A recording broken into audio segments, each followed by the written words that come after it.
आरव शहर का एक कामयाब आर्किटेक्ट था। अपने काम में इतना डूबा रहता कि पर्सनल लाइफ के लिए वक्त ही नहीं बचता। दोस्तों का कहना था कि वो दिल का अच्छा है, बस किसी को अपनी जिंदगी में आने ही नहीं देता। एक दिन वो एक कॉलेज में गेस्ट लेक्चर देने गया। वही उसकी नजर पड़ी आयुषी पर। सफेद सूट, बाल खुले और हाथ में स्केचबुक। वो भी आर्किटेक्चर की स्टूडेंट थी, मगर उसकी दुनिया आरव से बिल्कुल अलग, खुशमिजाज, रंगों से भरी और सपनों से लबालब। लेक्चर के बाद जब सब स्टूडेंट्स सवाल पूछ रहे थे, आयुषी ने एक ऐसा सवाल पूछ लिया जिसने आरव को हैरान कर दिया। सर, अगर किसी इमारत की नींव ही झूठ पर रखी हो, तो क्या वो कभी मजबूत हो सकती है? आरव उसकी मासूम आंखों में देखकर चुप रह गया। उस सवाल में जैसे कोई गहरा राज छिपा था। लेक्चर खत्म हुआ, सब चले गए, पर आरव के दिमाग में सिर्फ वही सवाल गूंजता रहा। उसने मन ही मन ठान लिया, उसे इस लड़की से फिर मिलना ही होगा। लेकिन आरव नहीं जानता था कि आयुषी की जिंदगी में पहले से ही एक ऐसा सच छुपा है जो न सिर्फ उनके रिश्ते बल्कि उनके पूरे जीवन को बदल देगा। लेक्चर के बाद भी आरव आयुषी के सवाल को भूल नहीं पा रहा था। उसने तय किया कि उसे घूमना ही होगा। कुछ दिन बाद एक आर्ट एग्जीबिशन में आरव गया, जहां आर्किटेक्चर से जुड़े प्रोजेक्ट्स और डिजाइन्स डिस्प्ले हो रहे थे। तभी उसने दूर से देखा, आयुषी वही थी। वो अपने प्रोजेक्ट को लोगों को समझा रही थी। उसकी आंखों में चमक और आत्मविश्वास था। आरव उसके पास गया और मुस्कुराते हुए बोला, तुम्हारा सवाल अब भी मेरे दिमाग में गूंज रहा है। आयुषी हंस पड़ी। मतलब सर, मैंने इतना मुश्किल सवाल पूछ लिया? दोनों की बातचीत शुरू हुई। आयुषी की बातें अलग थीं, इसलिए इमारतों को सिर्फ ईंट पत्थर नहीं बल्कि जिंदगी के एहसास मानती थी। आरव को पहली बार लगा जैसे किसी ने उसकी सोच को नया रास्ता दिखाया हो। धीरे धीरे दोनों मुलाकातें बढ़ने लगी, कॉफी शॉप, लाइब्रेरी और कभी कभी कॉलेज के कैंपस में। आरव को एहसास होने लगा कि वो आयुषी की हंसी, उसके मासूम सवाल और उसकी आंखों में छिपे दर्द की ओर खिंचता जा रहा है। लेकिन आयुषी हर बार जब करीब आने लगती तो अचानक खुद को दूर कर लेती। एक दिन आरव ने सीधा पूछ लिया, आयुषी क्या बात है, तुम जितनी करीब आती हो उतनी ही दूर क्यों चली जाती हो?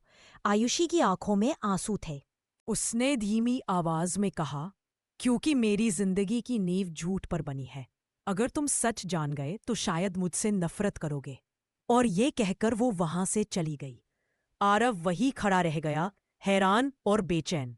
अब उसके दिल में सिर्फ एक सवाल था, आखिर आयुषी छुपा क्या रही है? आयुषी की वो बात, मेरी जिंदगी की नींव झूठ पर बनी है, आरव के दिल और दिमाग दोनों को झकझोर गई। वो रात भर सो नहीं सका। अगले दिन उसने तय किया कि वो आयुषी से मिलकर सच जाने बिना चैन से नहीं बैठेगा। कैंपस पहुंचा तो देखा, आयुषी अकेली लाइब्रेरी के बाहर बैठी थी, हाथ में वही स्केचबुक। आरव उसके पास गया और धीरे से बोला, अगर सच इतना भारी है तो अकेले मत धो, मुझसे बांट लो। हो सकता है मैं तुम्हें समझ सकूं। आयुषी की आंखों में डर और दर्द दोनों थे। उसने स्केचबुक खोली और आरव के सामने रख दी। उसमें एक घर का नक्शा बना था और उसके नीचे लिखा था, शौर्य विला। आरव हैरान हुआ, ये तो मेरे पिता का प्रोजेक्ट है, ये नक्शा तुम्हारे पास कैसे?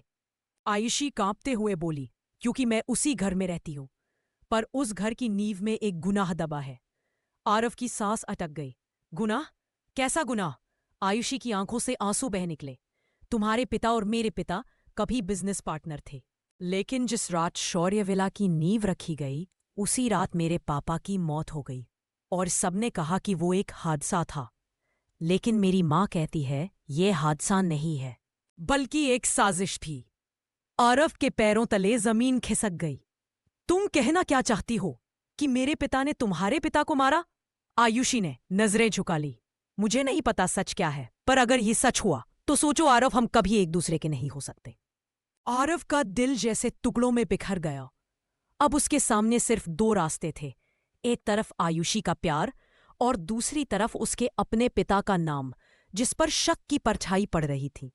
आयुषी की बातें सुनकर आरव भीतर तक हिल गया था। एक तरफ उसका दिल आयुषी की तरफ खिंच रहा था और दूसरी तरफ वो सोच भी नहीं पा रहा था कि उसके पिता पर ऐसा इल्जाम लगे। उस रात उसने घर आकर अपने पिता की पुरानी फाइलें और प्रोजेक्ट्स खंगालने शुरू किए।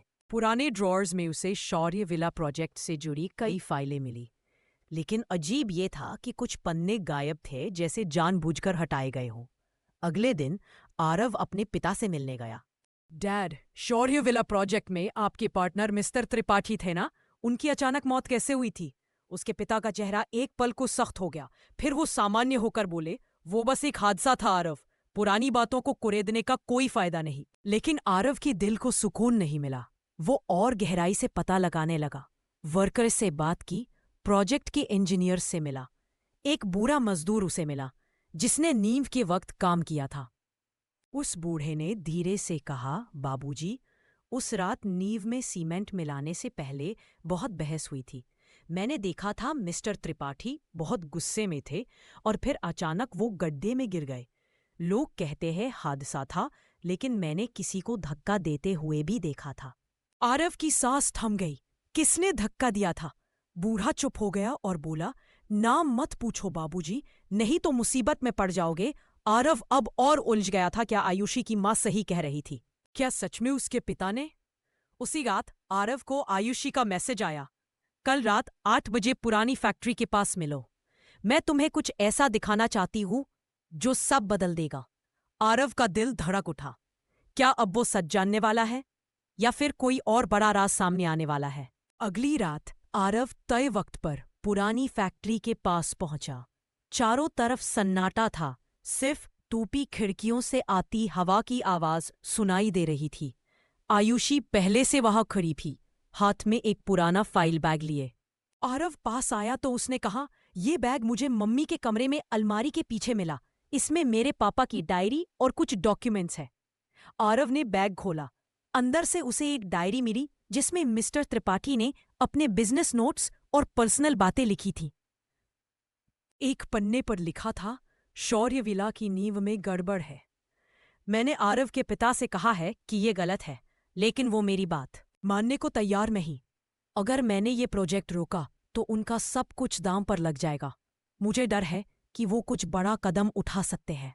आरव की आंखें चौड़ी रह गई। नहीं, ये सच नहीं हो सकता। मेरे डैड ऐसे नहीं हैं। आयुषी धीरे से बोली, मैं भी यही चाहती हूं कि ये सच ना हो, लेकिन आरव, ये सबूत मेरे पापा के लिखे हुए हैं। इतने में फैक्ट्री के बाहर किसी के कदमों की आहट आई। दोनों घबराकर छुप गए। दरवाजा चरमराया और एक काली कार से कोई आदमी उतरा। वो सीधा अंदर आया और चारों तरफ टॉर्च घुमाई। उसके हाथ में वही फाइल थी, वैसी आयुषी ने दी थी। आरव और आयुषी हैरान रह गए, तो किसी और के पास भी ये सबूत है। वो आदमी फोन पर किसी से बात कर रहा था। फिक्र मत करो, फाइल मेरे पास है। अगर ये बाहर गई तो तुम्हारा नाम डूब जाएगा। आरव का दिल तेजी से धड़कने लगा। उसने उस आदमी का चेहरा देखा और दंग रह गया। वो आदमी और कोई नहीं बल्कि उसका चाचा यहाँ, और इनके पास ये फाइल। वो और आयुषी छुपे छुपे सुन रहे थे। आरव के चाचा फोन पर धीमी आवाज में बोले, अगर ये कागज बाहर गए तो सब खत्म हो जाएगा। तुम्हारा नाम ही नहीं, मेरा भी दांव पर है। हमें इसे हमेशा के लिए मिटाना होगा। आरव का खून खौल उठा। मतलब पापा नहीं, ये सब चाचा का खेल था? आयुषी ने उसका हाथ पकड़कर इशारा किया कि अभी बाहर निकलना खतरनाक है। दोनों चुपचाप वहां से निकलने लगे, लेकिन अचानक जमीन पर पड़ी लोहे की छड़ आरव के पैर से टकरा गई। थक आवाज सुनकर चाचा चौकन्ने हो गए। कौन है वहां? वो टॉर्च लेकर उसी तरफ बढ़े। आरव और आयुषी दौड़कर पीछे के गेट से बाहर निकल गए, पर चाचा की नजर उन पर पड़ चुकी थी। उस रात घर लौटकर आरव बेचैन था। अब उसे यकीन हो चुका था कि उसकी मां और पापा से जुड़े पुराने राज में चाचा की कोई बड़ी चाल है। सुबह होते ही उसने पापा से पूछने की कोशिश की, डैड, क्या आपको पता है कि त्रिपाठी अंकल की मौत के बाद सारे कॉन्ट्रैक्ट्स चाचा के नाम हुए थे? पापा चौंके। हाँ, लेकिन ये बातें तुम्हें किसने बताई? आरव कुछ कह पाता उससे पहले चाचा कमरे में आ गए। उन्होंने मुस्कुरा कर कहा, आरव, इन पुराने मामलों में मत पड़ो। बड़ों की दुनिया बहुत गहरी होती है। तुम बस अपना करियर देखो। आरव ने उनकी आंखों में देखा। वो मुस्कुरा रहे थे, लेकिन नजरें छुपा नहीं पा रही थी। आरव ने मन ही मन कसम खाई, अब चाहे कुछ भी हो, मैं सच बाहर लाकर रहूंगा। लेकिन उसे अंदाजा नहीं था कि ये जंग सिर्फ सच की नहीं, बल्कि प्यार और जिंदगी की भी होने वाली है। आरव अब पूरी तरह यकीन कर चुका था कि चाचा ही उस गुनाह के पीछे हैं। लेकिन उसके पास ठोस सबूत नहीं थे और आयुषी के पास मौजूद डायरी भी चाचा तक पहुंचने का डर बना रहा। इसी बीच कॉलेज में अचानक आयुषी का प्रोजेक्ट रिजेक्ट कर दिया गया। कारण प्लेजरिज्म, किसी और का काम कॉपी करना। आयुषी हैरान थी, ये कैसे हो सकता है? ये तो मेरा अपना डिजाइन है। लेकिन कॉलेज कमेटी के पास उसके ही प्रोजेक्ट की पहले से सबमिटेड कॉपी मौजूद थी। आरव ने तुरंत समझ लिया, ये चाचा का काम है। वो तुम्हें बदनाम कर रहे हैं ताकि तुम सच के पीछे भागना छोड़ दो। आयुषी की आंखों में आंसू थे। आरव, अगर मेरे करियर पर दाग लग गया तो मैं सब कुछ हार जाऊंगी। आरव ने उसका हाथ थामा, तुम अकेली नहीं हो, अब तुम्हारी लड़ाई मेरी भी है। उसी शाम आरव ने चाचा का पीछा किया। चाचा एक गुमनाम ऑफिस में गए और वहां कुछ लोगों को पैसे थमाते हुए बोले, कागजात बदल दिए ना, अब उस लड़की का करियर खत्म। और सुनो, अगर वो और आरव ज्यादा शोर मचाए तो दोनों को चुप करा देना। आरव का खून जम गया। मतलब अब हमारी जान को भी खतरा है। वो जल्दी से आयुषी के पास पहुंचा और सब बताया। आयुषी डर गई। आरव, अगर तुम्हारे चाचा हमें मारने की सोच रहे हैं तो हम क्या करेंगे? आरव ने उसकी आंखों में देखते हुए कहा, हम डरेंगे नहीं। इस बार खेल उनका नहीं, हमारा होगा। पर तभी कमरे की खिड़की से किसी ने पत्थर फेंका। कांच टूट गया और अंदर एक चिट्ठी गिरी। सच की तलाश बंद करो, वरना अगली बार पत्थर नहीं, गोली होगी। वो धमकी भरी चिट्ठी पढ़कर आयुषी कांप उठी। आरव, ये लोग सच में कुछ भी कर सकते हैं। हमें पुलिस के पास जाना चाहिए। लेकिन आरव ने शांत स्वर में कहा, पुलिस पर भरोसा नहीं कर सकता। चाचा के बड़े बड़े कॉन्टैक्ट्स हैं। अगर पुलिस ने उल्टा हमारे खिलाफ केस कर दिया तो हम और फंस जाएंगे। आयुषी ने घबराकर पूछा, तो फिर करेंगे क्या? आरव ने थोड़ी देर सोचकर कहा, हमारे पास जो सबूत हैं, हमें उन्हें सुरक्षित करना होगा और चाचा की चालों को उन्हीं पर पलटना होगा। दोनों ने मिलकर प्लान बनाया। आयुषी कॉलेज में बेइज्जत होने के बावजूद अपना अगला प्रोजेक्ट और भी मजबूत तरीके से तैयार करेगी ताकि सबको लगे कि वो हार नहीं मानने वाली। और दूसरी तरफ आरव चाचा के बिजनेस रिकॉर्ड्स की गहराई से जांच करेगा। इसी बीच आरव को अपने पिता की अलमारी में एक और पुरानी डायरी मिली। उसमें लिखा था, त्रिपाठी मेरे सच्चे दोस्त थे, उनकी मौत ने मुझे अंदर से तोड़ दिया।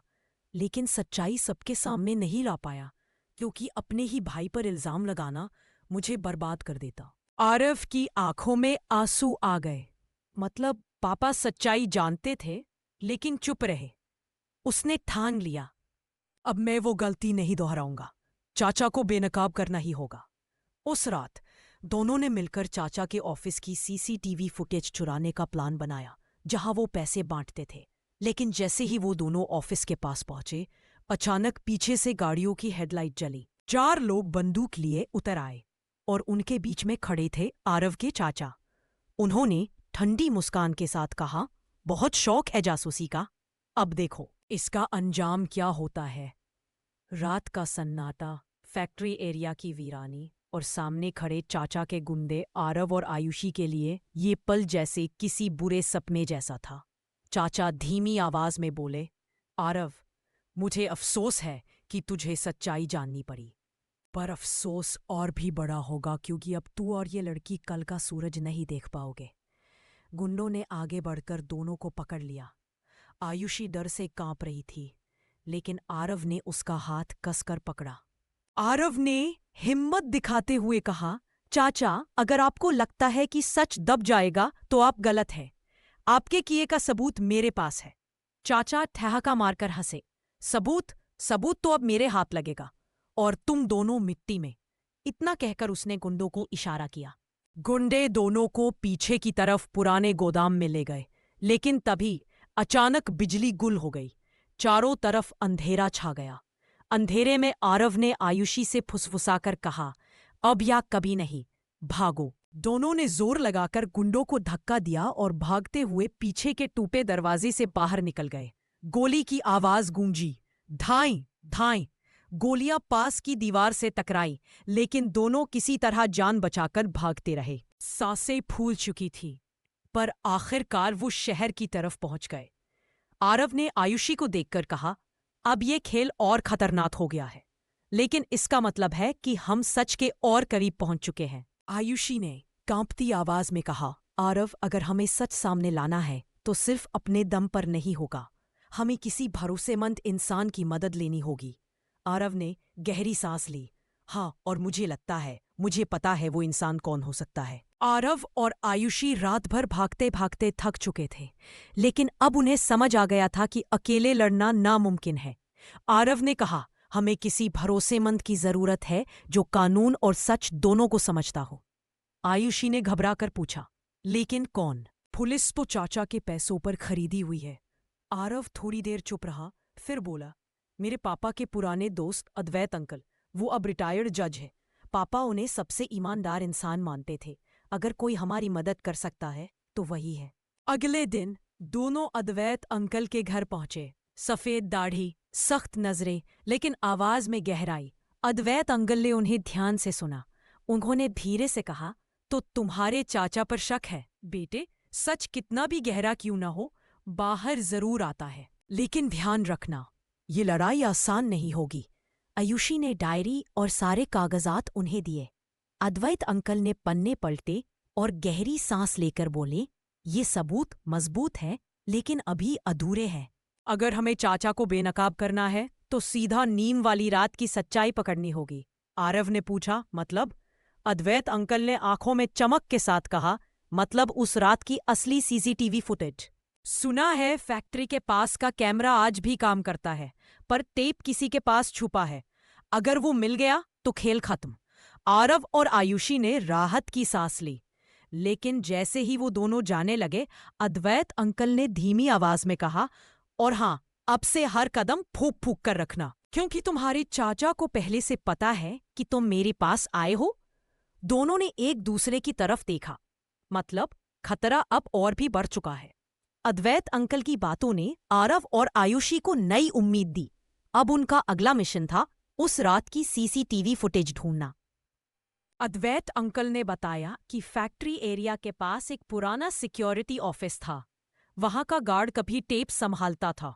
शायद वही फुटेज आज भी कहीं छुपा हो। रात के समय दोनों उस जगह पहुंचे। जगह पूरी तरह वीरान थी, टूटी दीवारें और जंग लगे ताले। काफी तलाश के बाद उन्हें एक छोटा कमरा मिला, जिसकी अलमारी आधी टूटी थी। आरव ने ताला तोड़ा और अंदर से कई पुराने बॉक्स निकाले, धूल से भरे हुए कैसेट्स और डिस्क। आयुषी ने एक बॉक्स उठाया, जिस पर लिखा था शौर्यविला नीव का दिन। दोनों के दिल की धड़कन तेज हो गई। यही है। लेकिन जैसे ही उन्होंने बॉक्स उठाया, दरवाजे पर आवाज आई। दो साए अंदर घुस आए, हाथ में बंदूकें। गुंडे गरजे, फुटेज हमें दो, वरना यही दफना देंगे। आयुषी ने डर से आरव का हाथ पकड़ लिया। आरव ने हिम्मत करके पास पड़ी लोहे की रॉड उठाई और एक गुंडे पर वार किया।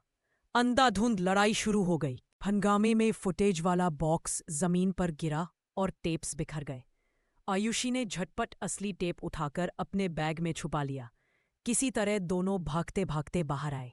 गोलियों की आवाज उनके पीछे गूंज रही थी, लेकिन बच निकले। सुरक्षित जगह पहुंचकर आयुषी ने हांफते हुए कहा, आरव, ये टेप हमारी जिंदगी बदल सकता है, पर अगर चाचा को पता चला कि ये हमारे पास है तो वो हमें कभी जिंदा नहीं छोड़ेंगे। आरव ने उसकी आंखों में देखकर कहा, तो फिर हमें ये टेप सबके सामने लाना होगा, कोर्ट में। सच वही जीतेगा। लेकिन उन्हें नहीं पता था कि इस टेप में ऐसा सच छुपा है जो सिर्फ चाचा ही नहीं, बल्कि आरव के पिता पर भी सवाल खड़ा कर देगा। आरव और आयुषी अगली सुबह ही अद्वैत अंकल के घर पहुंचे और वो टेप उन्हें सौंप दी। अद्वैत अंकल ने तुरंत वकीलों से संपर्क किया और मामला अदालत में ले जाने का फैसला किया। कुछ ही दिनों में केस दर्ज हो गया। आरव बनाम उसके चाचा।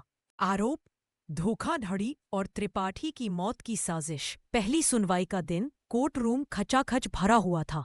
एक तरफ आरव और आयुषी अद्वैत अंकल के साथ खड़े थे। दूसरी तरफ चाचा अपने महंगे वकीलों और गवाहों की फौज के साथ। जज ने दस्तावेज देखे और कहा, सबसे अहम सबूत व फुटेज है, पहले उसे देखा जाएगा। सभी की नजर स्क्रीन पर टिक गई। टेप चलने लगा। नींव की रात का दृश्य। त्रिपाठी अंकल जोर जोर से किसी से बहस कर रहे थे। फिर अचानक एक धक्का और वो गहरे गड्ढे में गिर गए। कोर्ट में सन्नाटा छा गया। जज ने गहरी आवाज में कहा, स्पष्ट है कि यह हादसा नहीं, धक्का था। सवाल है, धक्का किसने दिया? अगले ही फ्रेम में धुंधली रोशनी में एक चेहरा दिखाई दिया। सबने सांस रोक ली। चेहरा था आरव के पिता का। पूरा कोर्ट हिल गया। आयुषी ने कांपते हुए आरव का हाथ पकड़ा। चाचा के चेहरे पर जीत की मुस्कान थी। चाचा के वकील ने कहा, महोदय, साफ दिखाई दे रहा है कि धक्का आरव के पिता ने दिया। मेरे मुवक्किल चाचा का इससे कोई लेना देना नहीं है। आरव की आंखों में आंसू थे। नहीं, ये सच नहीं हो सकता, पापा ऐसे नहीं थे। जज ने आगे की सुनवाई अगली तारीख तक टाल दी। लेकिन अब हालात बदल चुके थे। जिस पिता को आरव हमेशा आदर्श मानता था, उन्हीं पर अब खून का इल्जाम था। और चाचा वो हर हाल में इस सच को अपने हक में मोड़ने की तैयारी कर रहे थे। कोर्ट से बाहर निकलते ही आरव की हालत बहुत खराब थी। उसकी आंखों में आंसू थे और दिल में सवाल, क्या सचमुच मेरे पापा कातिल थे? आयुषी ने उसका कंधा थामते हुए कहा, आरव, हिम्मत मत हारो। हो सकता है ये सिर्फ आधा सच हो। याद रखना, चाचा बहुत चालाक हैं। उन्होंने टेप में छेड़छाड़ भी की हो सकती है। अद्वैत अंकल ने भी सिर हिलाया। बेटा, कई बार सच की असली परत को देखने के लिए गहराई तक जाना पड़ता है। हमें और सबूत चाहिए। इसी रात आयुषी और आरव ने मिलकर टेप को ध्यान से कई बार देखा, फ्रेम दर फ्रेम। तभी आयुषी ने चौंकते हुए कहा, रिको, ये देखो। फुटेज के एक कोने में धक्का देने वाले हाथ में एक कड़ा चमक रहा था। वही कड़ा जो आरव के पिता कभी पहनते ही नहीं थे। आरव की सांसें थम गई। तो फिर इसका मतलब पापा को फंसाया गया है। आयुषी बोली, हाँ, किसी ने पापा का चेहरा लगाकर वीडियो एडिट किया है, या शायद किसी ने उनके जैसे कपड़े पहनकर ये काम किया। और वो कोई तुम्हारे चाचा से जुड़ा हुआ ही हो सकता है। अगले दिन वो एक तकनीकी विशेषज्ञ के पास गए। विशेषज्ञ ने फुटेज की जांच की और कहा, ये वीडियो असली है, लेकिन इसमें ओवरले एडिटिंग की गई है। किसी और का चेहरा आपके पिता के ऊपर प्रोजेक्ट किया गया है। जिसने किया है वो बहुत प्रोफेशनल है। आरव गुस्से से कांप उठा। तो इसका मतलब मेरे पापा निर्दोष थे और असली गुनहगार चाचा हैं। लेकिन तभी विशेषज्ञ एक और राज खोला। वीडियो में असली धक्का देने वाला व्यक्ति साफ दिखाई नहीं दे रहा, लेकिन उसके हाथ पर जो निशान है वो किसी पुराने जलने के जख्म जैसा लगता है। आरव और आयुषी दोनों ने एक दूसरे की तरफ देखा। उनकी आंखों में एक ही नाम था, चाचा। अब खेल और खतरनाक हो चुका था। चाचा सिर्फ लालची नहीं, बल्कि चालाक और खतरनाक अपराधी भी थे। और सबसे बड़ा सवाल, क्या वो इस सच को अदालत में साबित कर पाएंगे? अगली सुनवाई से पहले आरव और आयुषी ने वकील को सारी जानकारी दी। वकील ने कोर्ट में दलील दी, माननीय न्यायाधीश, हमें ये वीडियो असली नहीं लगता। इसमें एडिटिंग की गई है। असली सच छुपाया गया है। जज ने कहा, क्या आपके पास इसका कोई ठोस सबूत है? तभी विशेषज्ञ को गवाही के लिए बुलाया गया। उसने साफ कहा, वीडियो में चेहरे का एडिट किया गया है। असली धक्का देने वाले की पहचान छुपाने की कोशिश की गई है। पूरा कोर्ट चौंक गया। आरव के चाचा का चेहरा तन गया, लेकिन वो अब भी आत्मविश्वास से मुस्कुरा रहे थे। चाचा के वकील ने तुरंत पलटवार किया, महोदय, ये सब बकवास है। विशेषज्ञ को पैसे देकर खरीदा गया है। असलियत यह है कि त्रिपाठी की मौत आरव के पिता के धक्के से हुई थी। और अब ये लोग अपने पिता का नाम बचाने के लिए सबूत गढ़ रहे हैं। जज ने दोनों पक्षों की बात सुनी और कहा, जब तक ठोस सबूत नहीं मिलता केस अधर में रहेगा। अगली सुनवाई से पहले अगर कोई नया सबूत आता है तो अदालत में पेश किया जाए। कोर्ट से बाहर निकलते ही आयुषी और आरव ने देखा कि मीडिया चारों तरफ खड़ी थी। रिपोर्टर चिल्ला रहे थे, क्या आपके पिता ही कातिल थे? आरव जी, सच बताइए। आरव चुप था, लेकिन उसकी आंखों में आग जल रही थी। आयुषी ने उसका हाथ थामते हुए कहा, आरव, डरने का वक्त नहीं है। अब हमें वो असली सबूत ढूंढना ही होगा। जिससे सबको पता चले कि गुनहगार तुम्हारे चाचा हैं। उसी रात अद्वैत अंकल ने एक पुरानी डायरी आरव को दी। वो डायरी उसके पिता की थी। उसमें लिखा था, अगर कभी मुझ पर इल्जाम लगे तो सच उस नीली फाइल में मिलेगा जो मैंने तहखाने में छुपाई है। आरव का दिल तेजी से धड़कने लगा। नीली फाइल यानी पापा पहले से सब जानते थे। आयुषी बोली, आरव, इसका मतलब है कि असली खेल अब शुरू होने वाला है। उस फाइल में शायद वो सबूत है जो तुम्हारे चाचा को हमेशा के लिए बेनकाब कर देगा। रात गहरी हो चुकी थी। आरव, आयुषी और अद्वैत अंकल सब तहखाने में पहुंचे। धूल से ढके पुराने बक्सों के बीच एक नीली फाइल रखी थी। आरव ने कांपते हाथों से फाइल खोली। अंदर ढेर सारे कागज और कुछ तस्वीरें थीं। इनमें दिख रहा था कंपनी के पैसे की हेराफेरी, नकली हस्ताक्षर और बड़े बड़े घोटालों के सबूत। सबके पीछे एक ही नाम था, चाचा। लेकिन असली झटका तो तब लगा जब एक चिट्ठी मिली। वो उसके पापा ने लिखी थी, अगर ये चिट्ठी कभी मिले तो समझ लेना कि मुझे फंसाने की साजिश होगी। मेरे अपने भाई पर भरोसा मत करना, सच तुम्हारे सामने आएगा। आरव की आंखों से आंसू बह निकले। पापा, आपने सब पहले ही लिख दिया था। अगली सुनवाई का दिन। कोर्ट में जब नीली फाइल और उसके सारे सबूत पेश हुए तो माहौल बदल गया। आरव के वकील ने कहा, ये देखिए, सारे बैंक रिकॉर्ड और कंपनी की चोरी के सबूत साफ दिखाते हैं कि गुनहगार कोई और नहीं बल्कि आरव के चाचा हैं। और वीडियो में चेहरा बदलकर आरव के पिता को फंसाने की कोशिश की गई। विशेषज्ञ ने भी कोर्ट में फिर पुष्टि की, वीडियो में एडिटिंग की गई थी। असली धक्का देने वाले के हाथ पर जलने का निशान है जो आरव के चाचा के हाथ पर भी मौजूद है। पूरा कोर्ट चौंक उठा। जज ने सख्त लहजे में कहा, आरव के पिता निर्दोष है और असली अपराधी आरव के चाचा है। इन्हें उम्र कैद की सजा दी जाती है। चाचा को पुलिस ने गिरफ्तार कर लिया। उनका चेहरा हार और घृणा से झुका हुआ था, जबकि आरव की आंखों में आंसू और मुस्कान दोनों थे। बाहर निकलते ही मीडिया ने घेर लिया। आयुषी ने उसका हाथ थामकर कहा, देखा आरव, सच की जीत हुई। तुम्हारे पापा बेगुनाह साबित हुए। आरव ने आकाश की ओर देखते हुए फुसफुसाया, पापा, आज मैं जीत गया, लेकिन असली जीत आपकी सच्चाई की है। आयुषी मुस्कुराई, अब हमारी जिंदगी से अंधेरा खत्म और शायद अब हमारी कहानी का असली नया अध्याय शुरू हो। आरव ने उसकी आंखों में झांका और कहा, हाँ आयुषी, अब से सिर्फ प्यार और भरोसा होगा, बाकी सब पीछे छोड़ देते हैं। दोनों ने एक दूसरे का हाथ थामा और उनकी जिंदगी ने एक नई शुरुआत की। कहानी समाप्त।